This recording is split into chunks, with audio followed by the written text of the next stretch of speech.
This is Above the Nest, where the Hawks take flight and the real stories unfold. Lock in. All right, Bushy, last week on the podcast, Above the Nest, we talked about the lack of height that the Hawks are suffering from early on this season. What does the club do? They go out and name a new signing, Jeremy McLaughlin, American import power forward. Jeremy, thanks for joining us, man. Appreciate you being on the pod. Happy to be here. Now, apparently, the word on the street is you were here for one day and then played against the Rams, one of the hardest teams in the competition. Is that true? Yeah, came in the morning the day before and then played the next day. And you came straight from the US? Yes, sir. Dang. That's commitment, man. That's what we want to see. That's a true pro right there. For sure. All right, Bushy, before we get into you, Jeremy, a couple of things. Happy 28th birthday to Dan Greta this week. He is leading the league in scoring, 27 points per game, total points as well, leading the league, 108 points. Happy birthday, Dan Greta. DG, because he damn good. That's why he's leading the league. Big motor, man. Big motor. So glad to have him back here in the Bay. Now, another big name this week committed to Santa Clara University, and it's from the women's game, is Ava Jones. So, daughter of Phil, brother of Hayden, who signed at Wisconsin Badgers with Jackson Ball and Owen Foxwell. We've talked about that last couple of pods. So, congratulations to the Jones family, absolutely ripping it up. Now, the interesting thing is, this is the sixth instance of three NCAA Division I players coming from the same family or New Zealand family. Okay? What? So can you guess any of the other families? Oh, got to be the Cameron family. Cameron. So Layla J, Flynn, and Tobias. Yeah. Is it Ledger Walkers in there? Ledger Walkers, yep. Charlize, Crystal, and Tanika. Yep, got that one. And who else is it? The Fotus, Isaac, Dan, and Ella. That's right. All of them wearing number 14 for 14. Yep, and the others are a little bit different. James Moore, Rebecca Moore Moores, and Jess Moores as well. So three from the Moores family. And interesting, out of all of those, they're quite recent families. And I think that goes to show that Basketball New Zealand doing something right in their pathways here in New Zealand, that we're getting these families exposure and overseas. And the last one was the Whitakers, so Charlotte, Lauren, and Mason. But 6 families, 3 people from each of those families making Div 1 NCAA. I thought that was a cool stat. That is cool. Now, the other thing rocking around on social media this week, and I sort of hummed and hawed about whether we should talk about it, but there was talk on social media about a certain Auckland club not picking players on one side of the bridge. And regardless of that issue, I guess the question I've got for you, Bushy, is, does the NBL franchise have a role or responsibility in developing that local talent, or are they just there to win? Because if they're just there to win, they just go and get the best imports, the best players, wherever they can get them from, and forget about the local talent. What's your views on that? Well, that's how they win, developing the local talent. You bring in the other guys to mesh in with them. And you know, LK had a little something to say about it, and that's fair enough. And you should be looking at all of Auckland, if you call yourself, or something like whatever region you're in, whatever team that is. You should be looking at that whole region, you know, not just one side or one bridge and the other. You know what I mean? You're taking it, and that's true. It's your obligation as a team to develop the young players. That's a no-brainer. That's how you win. So if you want to win, you don't go out and buy a team to win. It ain't never happened that way. I've seen a lot of teams go out and get 8 tall blacks and not even make the playoffs. So you got to develop that young talent to come through. Man, I'm with you 100%. I think, you know, there is a responsibility. It's the NBL, it's the national competition. And one of the fun parts of this league is watching that young talent come up, you know, through the grades, play rapid, play cells.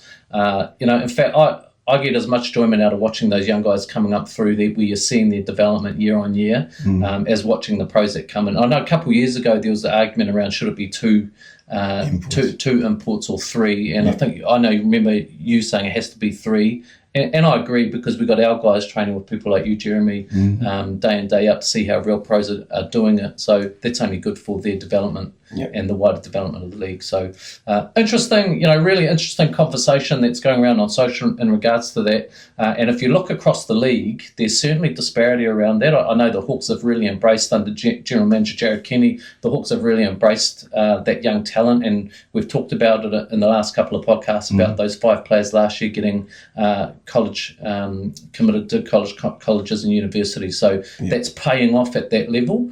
And then you look at other clubs, and really some of the best talent are playing for other teams, which is sad to see. But anyway, it's a good talking point. Now, last week we did a Sterling Sports $100 gift card, and we did a secondary giveaway, which was some home game tickets for them and a friend on Instagram. And we got some really good questions. We've got 3 questions. I couldn't pick one. So we're going to do that giveaway a little bit later on when we do your interview, Jeremy. So we're going to ask you some questions that came in from our fans, which is really cool, and some really good questions as well. And I think we might have to get producer Kobe in for a couple of those questions as well. Cobra. Anyway, man, let's get into it. Interview with Jeremy McLaughlin, named last week as a signing by the Hawks Club, Big Barra Hawks. And this interview is brought to us by Capital Finance. For all your mortgage or finance needs, give Marn and the team at Capital Finance a call.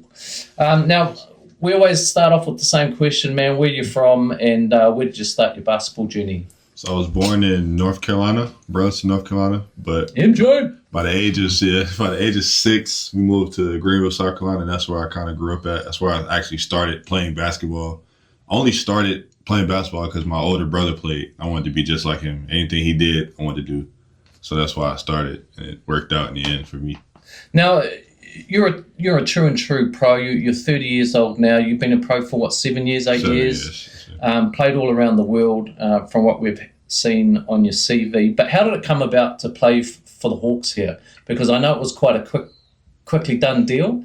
So talk us through that. So one day, I was watching the game. I was watching, was it Southland, I think? Yeah. I was watching them because my friend Sam Timmons played for them. So I was watching the game. Now he's ripping up. He's Yeah, having a good season. he's killing. So I was watching the game, and then I was just like, got an idea. I just want to play in New Zealand this year. I'm gonna try it. So I followed JK. I followed Coach, and me and Coach started messaging. And he was like, "We need a big. Like, how early can you get here?" And I was like, "As early as possible." He was like, "What about tomorrow?" I was like, all right. I see you. So got to the airport and came, and yeah, I'm here now.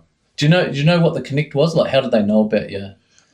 So apparently I think they reached out to Lamar Patterson. Gotcha. He's a guy I played with in Australia. He's an NBA guy, former NBA guy. I'm pretty sure they reached out to him. Because you played in Aussie. Yeah, I played in NBA 1. Yeah. Yeah.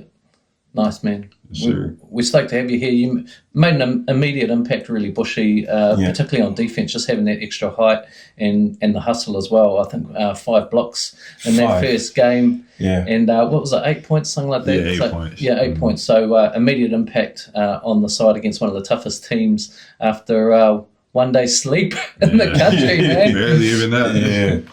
A couple hours of sleep. Well, I think the 5 blocks might be a record for a first-time import to come here. I don't care who he is, So you might want to check that out and follow that up. Got a question for you now. Now I know you travel to several different countries and all, and it's all kind of different experiences and stuff. And we were talking earlier, and I'm going to share a few of those experiences. Right, But I want you to share one of your best experiences and also one of your worst experiences. Actually, I'm gonna start with my worst experience. I'm not gonna say it doesn't have anything to do with basketball, but it was me traveling from one team to another. So I played in a country called Azerbaijan, probably butchering that, but it's under Russia, and we had just lost in the finals. So Aja, she called me for Southwest Metro Pirates, said she wanted me to come back to the team. So I was like, all right, I'm coming back. So I'm flying back. Everything is cool. I get to the airport in Istanbul, Turkey. So they had a new rule in place where they charge you by the kilo of your extra bag. Yeah. So the dude, he tells me how much my extra bag's going to be. And I had a big bag, like a regular, another bag, whatever, and then my book bag. He tells me my extra bag is going to be $1,256. Damn. I would have said they can keep I that. had to throw the whole bag away. Oh, dang. Half of my clothes, Oh, like some damn. shoes. I had a Nintendo Wii. I had to throw that away. No way. Yes, that was easily my worst experience. Wow. My best experience, I don't know. I had good experiences everywhere, so I can't really just pinpoint. Just Where you one. been? What are some of the countries you've been? So my first year was 2019, 2020. I was in Czech Republic. My second year, I was in Estonia. Third year, I was in Greece. Fourth year, I went to Cyprus. And that summer was, winter time here. Well, not here, but Australia. That was the first time I went to Australia. Then I went to Azerbaijan. Then I went back to Australia. And then I went, in like a span of a year, I went from Argentina to Chile to Mexico, back to Chile, and then Slovakia, and then now here. Dang. Yeah. When was the last time you had a summer? 2022, I believe. Oh boy, that's a pro right there. Flip it, Bushy. Hey, What about you, man? You've been around the world too. I know you play ball all over the show. Hey, I feel your pain. I know how that is not having a summer. I used to come back to New Zealand every year, and it was winter to winter. Mm-hmm. I was in Iceland once, and we were talking about this a little bit earlier. I was in Iceland, and I didn't get paid, because sometimes, teams, I don't know what reasons or whatever, they try to hold your money, but Sponsors. hey, we got to get paid, man. That's why we're there, right? Yeah. So the guy picks me up from the team, the GM of the team. I'm over in Iceland, and it's just a blizzard outside, man. It's like Antarctica kind of weather. And so he drives me to the bank, gives me the check. I go in to cash the check, right? And the teller says, "Oh, there's something wrong with the check. We can't cash it." So I go back out to the car. He done drove off and left me, man, in the blizzard, man. It took me, man, I was so mad, dude. I was throwing a fit. Outside the bank, man. I thought they were going to call the police on me, man, or something. But people just walking by me like it was nothing. Normal. So I started walking home in the blizzard, which, took me probably, I don't know, it was half a K. It might have took me 6 hours to get home in that blizzard. And I'm walking back, and a dog tried to attack me, man, in the blizzard, dude. I had to pick up boulders to chunk at him, running and sliding down the road at the same time, man. That was the worst thing, man, ever, man. I was ready to go. Did you at least have gloves on? I had gloves, man. I had a belly clobber on, man, with just my eyes was out, man. Everything, but I was froze by the time I got home, man. But I ended up getting my money in the end. My agent told me to stick with it because it's going to pan out for me the next year, and he was right. So Then he ended up in New Zealand and never left. Yeah. Came here as a pro, never I wouldn't have left. went back to Iceland after that either, so I get it. I went back every year, but I went to different teams then, you know what I mean? So that was good. And pay rises, so had to do that thing, you know what I mean? Jeremy, I'm going to hit you with our winner from last week's giveaway, lashlove.chrissy on Instagram is the question for you. And her question was, at what point in your basketball journey did you decide to go pro? And what advice do you have to our upcoming players that are aiming for pro balling? Actually, it was after my senior year of college, so I didn't think that was possible for me because I was only averaging 6 points and 6 rebounds. But I went home for it was probably a week before graduation, and I was just like looking for jobs at home, something to do after.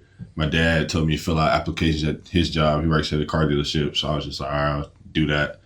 So I fill out the application, whatever. I go to the gym to play pick up with my friends, and it's just the gym, whatever, pick up at home.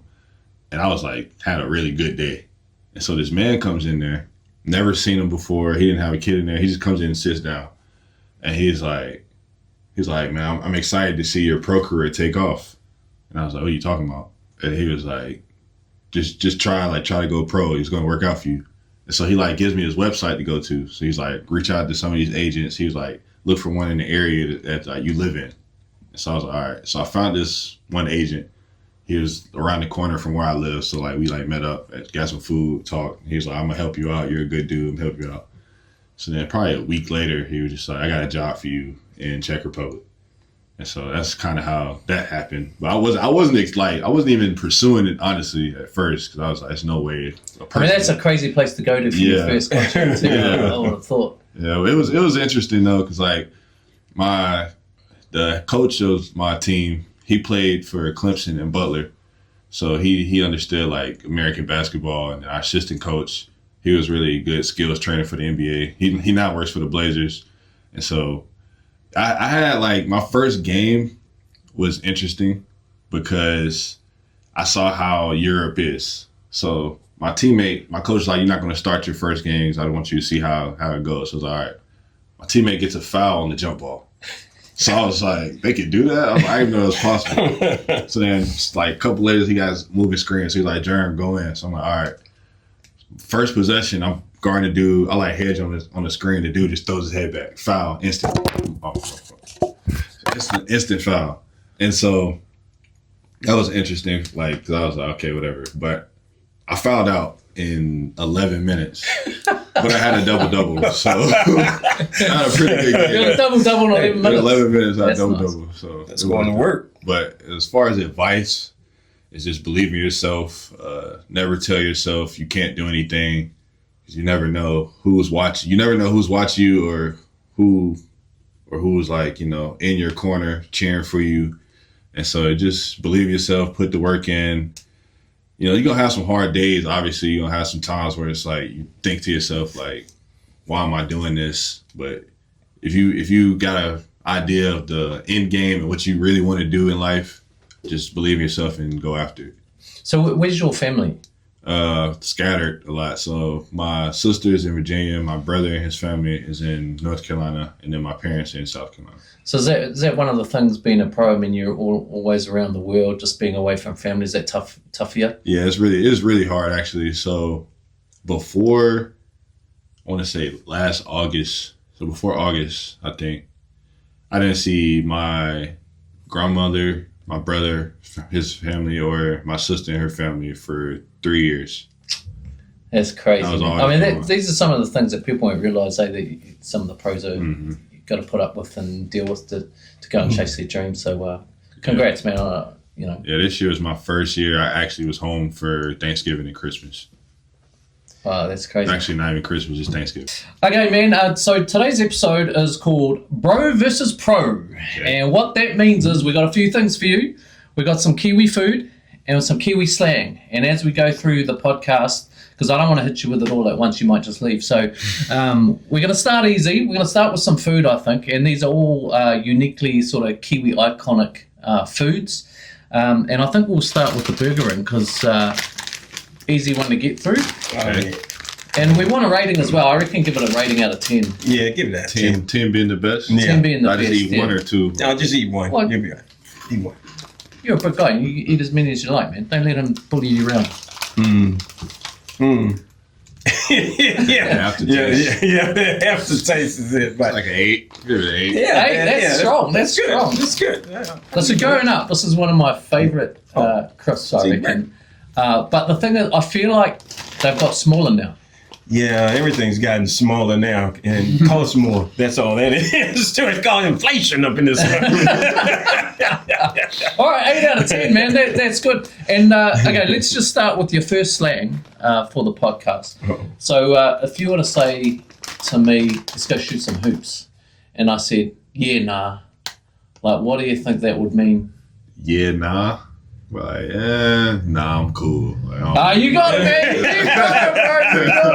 You got it. Hey, you're on right now. I'm going to hit you with the Marmite straight away. All right, man. Nice. Okay, I've got two more questions, but I'm going to bring producer Kobe in for these two because these were questions that came through our Instagram giveaway as well. And come on in, Kobe. What are you doing? Come on in, Get in Kobe. here, man. Get in here. The Cobra. Now, I couldn't pick. What you had to do was to provide a question and nominate somebody, and you were going to draw for some home games, and I couldn't choose, so I've got two more, and we're just going to.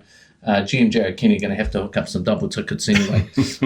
So next question, and this is the winner of the home tickets as well, is from Brianna Lee NZ, and she tagged in Kenzie_Jones97. So Kobe, how many days of training and time do you put into being a Hawk? I think more than a lot from the outsiders would think. So we'd probably train, say a game would be on a weekend, a Saturday. We'd probably train at least 4 times during that week, where that would be on court for at least an hour and a half to 2 hours. And then before every training, we'd probably be in the gym lifting weights, mobility, anything like that, activation, probably for an hour. And then it's not just those that kind of count as training. Like we get sent video scout, so which that's probably like another 30 to 45 minutes of watching as a team. But coach will also send it into the players group chat where you'd have to watch it as well, and then we'll talk over it upstairs and film.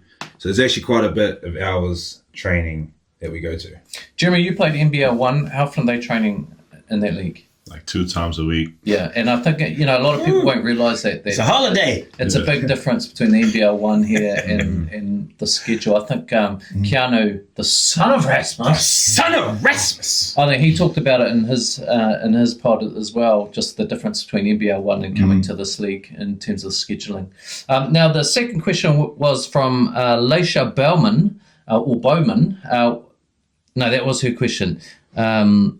Leisha Bowman, what's one thing that fans don't realise about being a Hawks player? Just on top of the last question, probably like commitment. Like there is a lot of trainings people have to show up to. Like there's paid athletes, you have to fully commit to it. Also just on commitment, like we have imports like Jeremy moving away from his family, Greta, all of them moving away from all their family. Then we got some of us that have full-time jobs as well outside of the Hawks. So just on those trainings, we've got people going straight to work after that. Then we got the young fellas still at school. They got to go to school after that. They get 2 weeks off every now and then for the holidays. But yeah, probably just commitment. All right, man. Thanks, bro. That's producer Kobe on his debut on the pod. How do you think he went, Bushy? Cobra did all right. He wasn't that nervous from the looks of it. He's a pro. He's a pro. All right, so that's home game tickets to a game of your choice going out to Brianna Lee NZ and at Kenzie_Jones97 and Leisha Bowman as well. We're going to give you a set of home game tickets as well. So thanks for putting in. We are doing the giveaway at the end of this one from our friends at Get a Grip, so some grip spray. So watch till the end to find out how to win that. Now, Jeremy, our next segment is called Yo Mama. Yo Mama. And that's brought to us by Amps Electrical. And this is where we go to all the Hawks players' mums and ask them to submit a question for our guest. They don't know who the guest is. And this week the question is from Isaac Allen's mum, which is, who was your basketball idol growing up? Vince Carter. Vince Carter. Yeah. Vinsanity. I wanted to be just like him. So what was it about him that made you look up to him? He was good at dunking. Yeah. That's what I remember too. That's what I remember. Yeah. And then he could shoot. The Showtime. He had some Showtime about him, man. Yeah, and what people don't realize about Vince Carter, which is probably a fact that y'all didn't know either, he was the first person in basketball to wear the one leg sleeve. Right. Yeah, I didn't know that. Yeah. Okay. And so I saw that as a kid and I wanted to do it. My mom was like, no. Okay, our next segment is the Long Drive Leaderboard brought to us by our friends at Coasties Golf Lounge, helping us out every week on the pod. And you know how we do it. Every guest has 3 drives, and we take the best drive, and they're on the leaderboard. So here we go, Jeremy McLaughlin. That's what they call and one in golf. So you're a lefty, straight up. Oh, nice. They had to back up. Is someone coaching you here? Or? Yeah, JK was actually. Okay, He tried to catch it, it didn't work out. It didn't work out. You hit it at least. They said get over 80. Well, you're underway. 81.4 on the first. They said somebody got like 80. I don't know who, but. Greta. Yeah. That was Greta. Okay, that's better. I'll tell you what, that's straight. And normally if it's straight, it's going to work. We got 112. It's 112.1, so you're definitely not going to be last on the leaderboard. Nope. Yeah, this one's bad. It started off bad. I couldn't even put the thing on there. Well, this is bad. This was you get bonus points for shoe game. Mm. I mean, you're holding that like a putter right now. You got the finger down the shaft. Oh! Shanked it. All the way back to South Kakalaki. 34.2. So you're on the long drive leaderboard by Coasties. And there we go. In the fourth place with 112. And finally, producer Kobe's nailed it. Dan Greeter is a daylight between Jeremy and Greeter. Happy birthday, Dan Greeter. Happy 28th, my man. But you're where you belong right now. DG. On the long drive leaderboard brought to us by Coasties Golf Lounge. Now let's go, Jeremy. I think it's time to go again. And this time I think Pro versus Pro. We're going to try the pineapple ups. We'll get some sweetness in there. Childhood favourite of mine, to be honest. To be honest, I picked on my childhood favourites here. I don't know. It's not that bad. It's kind of hard. You know? Not that bad, eh? It ain't that bad. It's chewy. It's chewy. Extremely. Two combinations Like- I wouldn't normally like use, bubblegum. like, Yeah. pineapple and chocolate. It's definitely different. But that's The chocolate went away really fast. You know? it's a Kiwi thing right there, boy. Pineapple lumps. Right, well, give us a score out of this one here. I'm still chewing it, but We only got 20 minutes to go, man. What do you want to say? You might have to spit it out. I give it a 6. A 6. okay. All right. Okay. Hey, that's all right. That's all Oh, right. he's going for Make it another 6. one. Oh, all right. Oh. All right. Now, let's go. Yeah, that one was good. Let's go do so. We'll do one more slang here. If you were to say, here's some pineapple lumps, and I said to you, chirp, what would that mean? You say what? Chirp. Church? Chirp. Sure. Yeah. Yeah, chirp. I guess I'll try it. You're 2 and 2, man. Yeah, like, chirp can mean a lot of things. It can mean, like, if I just saw you on the street and I went, chirp, that would just mean, like, recognise. But it could be thanks. Could be a lot of things, man. You can use it in a lot of situations. Okay, we're gonna save these two for a little bit later because just in case it goes wrong for you. Say the drink for last, yeah. All right, Bushy. We might not want to, but we have to do it. We've got to review this Big Barrel Hawks versus Rams game. Yep. And this game week review is brought to us by our name right sponsor, Big Barrel. Appreciate their sponsorship. Now, this is a home game for the Big Barrel Hawks.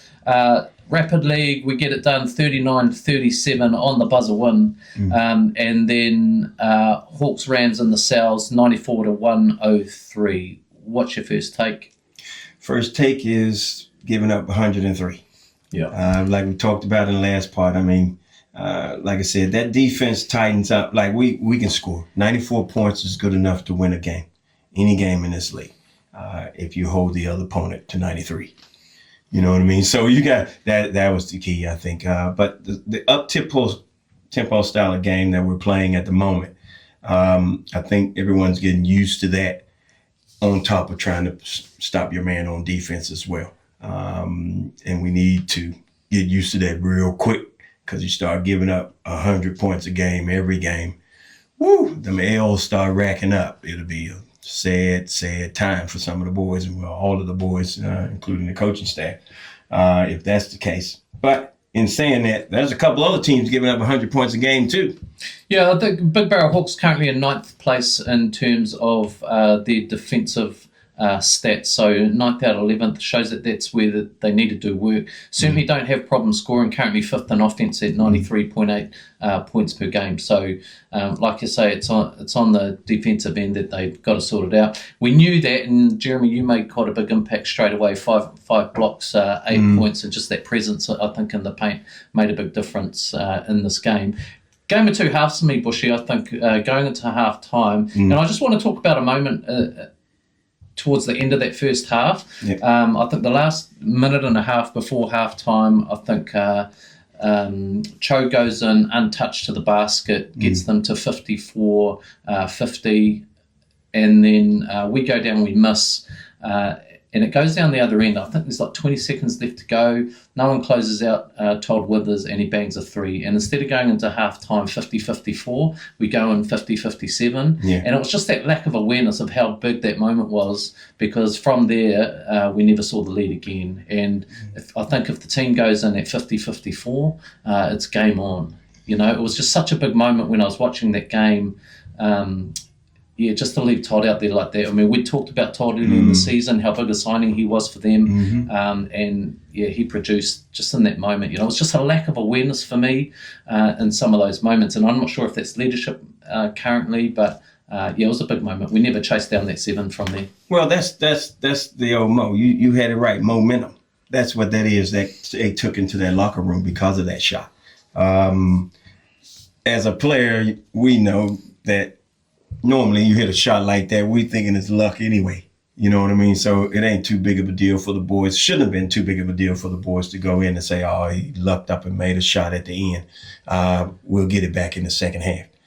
But that would have gave his team momentum coming out in that second half to do things. And like I said, they shot at a good pace too. You know, I thought our 3-point shooting still wasn't up to par to where we need to be. Alonzo did hit some threes there, but without Alonzo in that picture of those threes, I mean, we would have been scraping the barrel. 34% to the Rams, 45% from 3, and that's plagued us a little bit this year as well, just being able to keep those threes going during the games. Dan Greeter, though, 28 points, 13 rebounds. And another stat here as well is that 21 points from the bench. So it shows that maybe, you know, the bench isn't necessarily a problem, but we're probably just one man short, which is Chase Jeter. This club needs Chase Jeter on that court as soon as possible.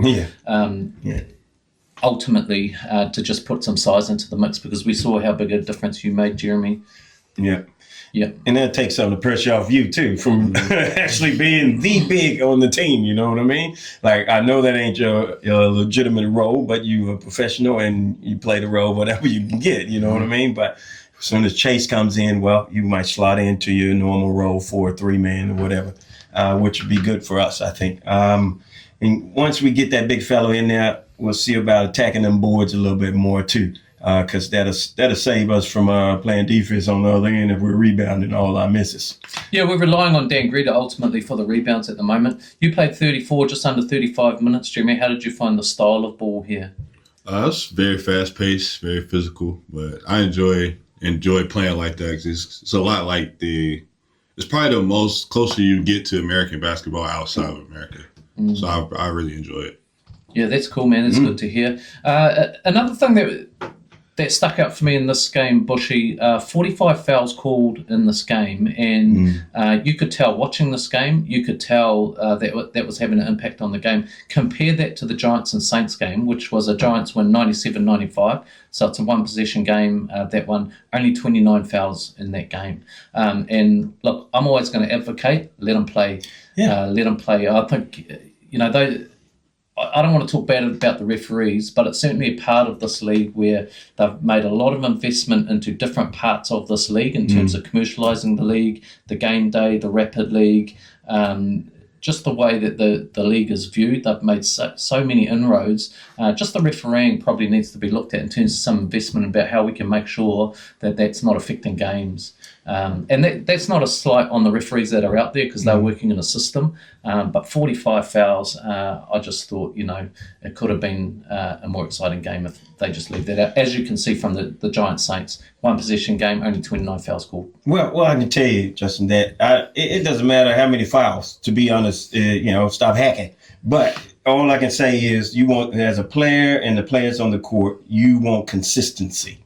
So you don't want to go play hard defense down on this end and you think it's solid and they call you for a foul and then the other team does it and you get the foul, or you don't get the foul called like they did. It just needs to be consistency. That's what any players ever wanted in any referee, is just be consistent. If you're bad, be consistently bad the whole game on both ends, on both teams. You know, don't try to weigh it. You know, you can't have one side this high up and that side that low. Balance that, you know, so the players know where they stand. I thought Keanu got a few hard calls there, got him into foul trouble early in the first half, which is crazy because all he was doing was just pretty much what you're taught to do, is wall up on people. But if they're calling that as a foul, tend to have to play a little softer game, you know, and me on the sideline yelling out netball, because that's the way it looked like we were playing a little netball. We had to out there and That's where the inconsistency comes at. Players don't care about what the referee's calling, as long as they're consistent with it. If they're awful, be the worst awful calling person on this team and that team so that you both can adjust. Yeah, good point. I think the early foul trouble affected both Jackson and Keanu's minutes. Keanu played 29 minutes, Jackson ball 28. And for me, those guys got to be playing 34, 35 minutes. You know, if you're coming here as an import type player like Keanu is, those guys have got to be playing all the minutes for me. So that did affect them. Now let's go to game preview. So the next game is versus the Auckland Tuatara on Thursday, the 2nd of May. It's at Rodney Green Arena, so another home game. 6:30 for the Rapid League and 7:30 p.m. for the Sal's. And this game preview is brought to us by Kings Union, the official barbers for the Big Barrel Hawks. Now, Tuatara, second best defensive team in the league, only letting up 82.3 points per game. The Nuggets are in first place, and the best defensive team in the league currently at 102 points per game. So it doesn't get easier for this team searching for a win. Oh, not at all. Tuatara got the Twin Towers, 7-footers, who are mobile, both of them. I mean, they got the guy with Chris Johnson. Like I said, I saw him block a shot on one end, sprint, beat everybody down the other court, grab the offensive rebound, put back and one, and he's 40. Yeah, they got to have an average height well up there, and it's something that we're going to have to combat, and Will Lopez is going to have to find a way through that. The other thing about the Tuatara is they're a physical team. You know, Tom Vodanovich and Rob Lowe are going to put a body on you. That's for sure. So, and not many teams have been able to handle that this season. I think Poplar Jr.'s did a good job actually and played really well in that game against them. He's continued to have a really outstanding season early on in 2026. Poplar Jr. played well against us too. Now they're scoring Tuatara versus the Jets 100-80, so big win for the Tuatara, and Zach Riley leading all scorers for the Tuatara as well. One thing that has plagued this team is we've let one player sort of dominate the scoring every game, and that's tougher. We talked about Walter Brown in the last episode. Well, I think he got 31. Yeah, 31 off 32 minutes. And so we've got to find a way when someone's scoring to make some adjustments in game to try and stem that flow ultimately. Well, we ain't gotta try to. We need to stop somebody from dropping 30 on us. Every game there's been somebody. First game, 2 people dropped 30 on us. You can't do. I'm sorry, but I'll take the my old teammate Ben Hill approach and Peril Cameron. I'm putting somebody on their ass. Somebody gonna get hit. You coming through that lane, you got to get hit, and we need to do that. It's not no bad intentions. It's just saying that we ain't gonna give up. We ain't gonna play like PBs all the time, and I won't use that word again. You know, prison female dogs. That's what a PB is. You know what I mean? So you can't be playing like that in this league. You're gonna get just stomped all over. You know, hey, guard your yard. Yeah, Tuatara love an on-ball screen, and then the big just sinks into the paint, and if they've got that option there, if that option's not open, they pop it out. Rob Lowe dropping into the paint sort of forces a double team, and then they pop it out for 3. So there's a bit of work to do for the Hawks in this one here for sure. I would have loved to play against Tom Vodanovich. I'd have got in his head so bad, man, he'd have punched the referee. I guarantee you, him and Rob Lowe, I'd have got in their head so bad, somebody be punching the referee. To be fair to Tom, if you look at the evolution of his game, he was a player that was a little bit like that in his early years in the league. He'd get fouled out a lot, and he's really transformed himself into getting that out of his game, and now he's starting to dominate and scores as well. Oh, veteran move. He's just a veteran, and he knows he's bigger than everyone else, and he's trying to intimidate the smaller guys. You know what I mean? And even the bigger guys, with his girth. And his physicality, and that's what he should do. That's what he got. That's one of his strengths. But you got to take away that strength. You got to be smarter than he is, because you ain't gonna outmuscle him. Yeah. Okay. Well, the boys are 0-4 at the bottom of the table, but one of the good things for them is that the points differential is actually pretty close. I think it's 8 points differential. They're 98%. So they get 1 or 2 wins, and they can go right up to sort of 7th, 8th. So you can turn this around for sure. Oh, without doubt. For sure. Now, Jeremy, let's get you back in the game right here, man. Bro versus pro. Oh, and my it's God. time. I think It's time. No, don't do that. No. the order of this Don't do is the drink. the order of this is critical. I think the drink's got to come after the Marmite. Yeah. No, you've been in Aussie though. They have Vegemite in Aussie. Have you had that? Not a fan. You haven't. You no, I'm not a fan. I think you're gonna love this. Oh, you're gonna love this one. Well, I mean, we won't force you on there. This was. Where do you get a load of this? I mean, that's a lot on there. I'll be honest. But let's just get the drink ready. Because this is L&P. This is a Kiwi drink, lemon and Paidaw from a little place called Paidaw. Yeah. I heard this was better though. Keanu told me this is way Oh yeah, better. man, this tastes like Christmas. But it wouldn't melt in Keanu's mouth, so you See- could definitely see believe here. him. Just a little bite. Oh, he went all in. Oh. He went all in. Hey, that's $5 right there.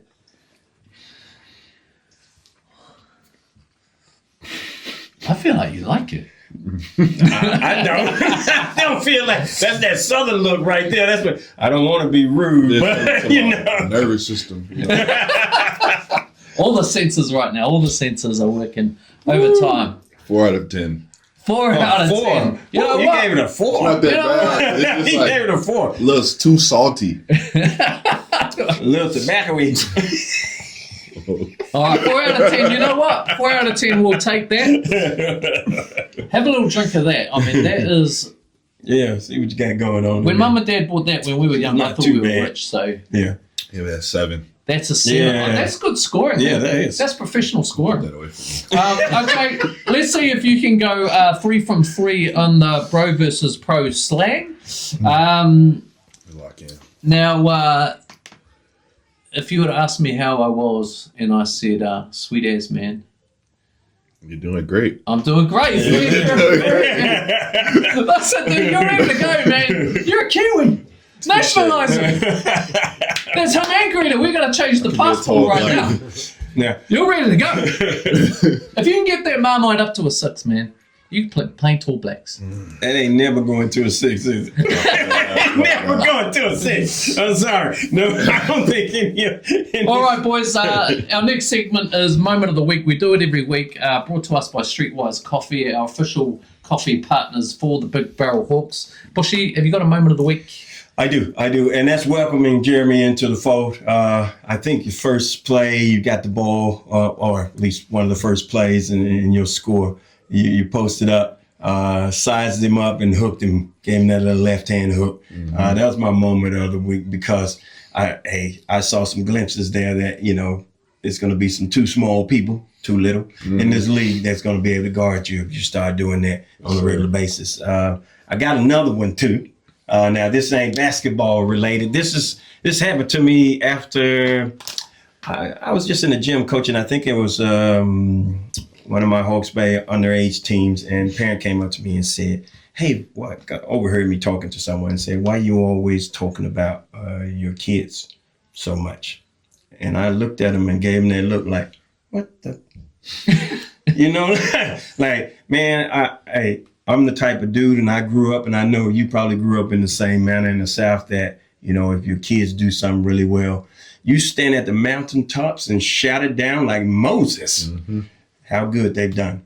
But when they step out of line, you take it to the other side, and you the worst fucking nightmare they can have.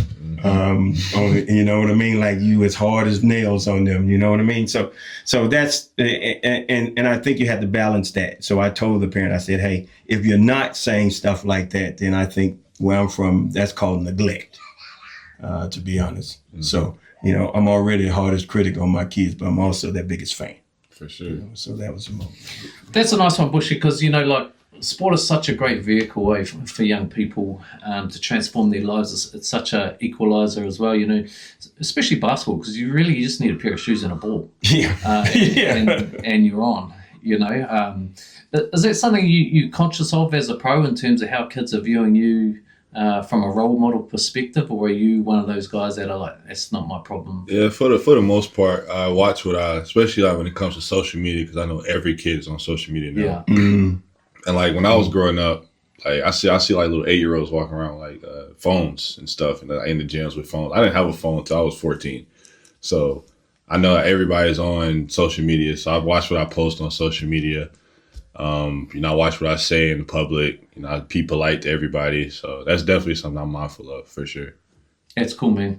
All right, my moment of the week cannot go past a Jacob Murphy on the buzzer in Rapid League to win the game. And I'll be honest, I'm enjoying watching this Rapid League team. I think they're growing. They're currently, I think, in 7th place on the ladder. I called them to win the Rapid. Big call early on, but I'm sticking with that. I think the boys are building nicely, getting their legs under them, and they're just figuring things out. Jacob Murphy to take their shot, and that was not an easy shot. That was a tough shot. That's a tough shot, He ends man. up on his ass on the floor, gets it in, and it was just nice to see the boys celebrate. They did the way they did and get around him, because I think that's just something that the club needs right now. Yeah. Just those little wins. You've got to pick up those little wins. And Jacob Murphy, he's working hard. He's getting about 15 minutes a game, 12, 15 minutes a game in sales as well. So it'd be nice. I think you talked about it last week. We've got to see some of these guys carry over that performance from the Rapid into the sales. And I think...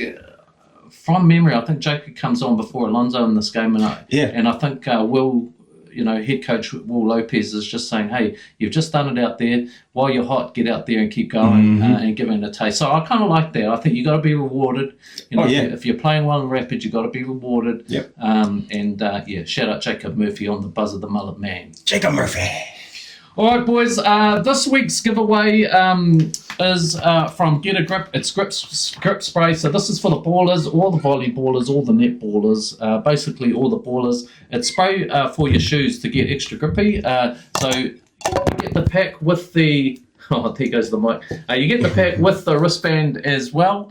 And all you got to do on our Instagram or Facebook post this week is just name your favourite hawk, past or present. Just name them in the comments and let us know who your favourite hawk has been or is. And it might be you after one game, 5 blocks. Big start. And we're underway. We'll pick a winner and you will get 2 tickets to the home game of your choice. So tag someone in as well. So we'll do that. You've got to tag someone that you want to bring to the game, as well as tag or let us know who your favourite hawk is, past or present, and you go into the draw. Now the 2 next games are home games here at Rodney Green Arenas. Tuatara, Saturday 2nd of May, home at Rodney Greens at 6:30 is the Rapid, 7:30 for the Sales, and then post that Otago Nuggets Saturday the 9th of May at Rodney Greens, 3:30 p.m. and 4:30. So nice times for those. Get the family out to those games. Get your tickets at hawks.flickit.co.nz. Jeremy McLaughlin, that's Brett. Thanks for coming on. Thank you. Pro versus Pro. Appreciate it.